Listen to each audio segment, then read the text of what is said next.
But in Caroline Glick's article, she points out every week brings a wealth of stories about new cases of aggressive anti-Israel activism.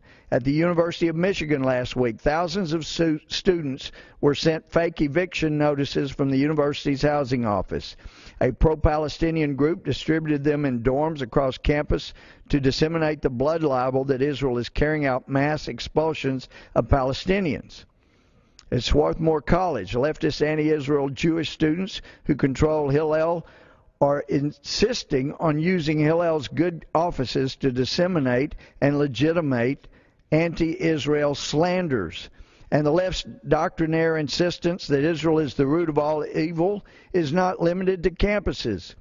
At New York's 92nd Street Y, commentary editor John Podhoretz was booed and hissed by the audience for trying to explain why the ASA's just announced boycott of Israel was an obscene act of bigotry.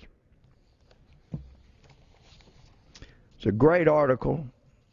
I don't have time to read it all, but she points out that this week Harvard Law professor Alan Dershowitz retired after 50 years on the law faculty.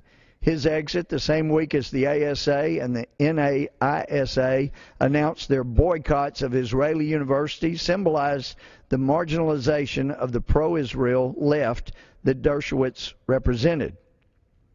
For years, Dershowitz has been a non-entity in leftist circles. His place at the table was usurped by anti-Israel Jews like Peter Beinart, and now Beinart is finding himself increasingly challenged by anti-Semitic Jews like Max Blumenthal.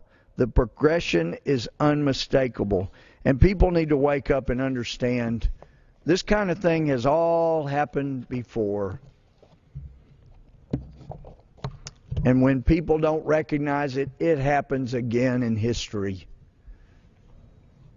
And God help us that it doesn't happen while our generation is in charge. But as these growing acts of anti-Semitism, anti-Israel continue to progress by so-called progressives,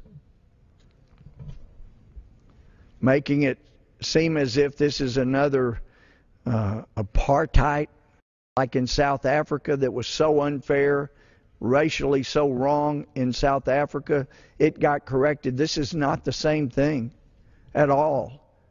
This is a group of people who have been persecuted throughout their history,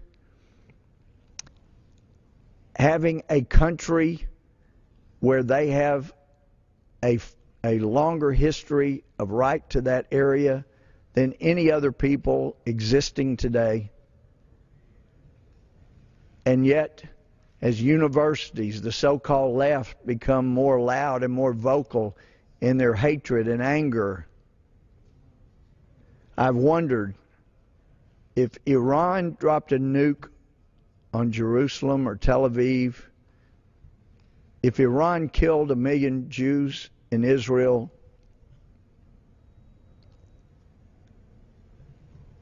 have those leftists, those anti-Semitic, anti-Israel folks at universities, have they gotten so far from decency that they would applaud Israelis, Jews being killed by the millions in Israel? I wonder. Here's another part of that article that reveals the irrationality of Caroline Glick. And today, leftists demonize Israel. Their actions have nothing to do with anything Israel does or ever has done. They have nothing to do with human rights. Hating Israel, slandering Israel, and supporting the destruction of Israel are just things that good leftists do. And then she asks, why? Because hating Israel is what leftists do.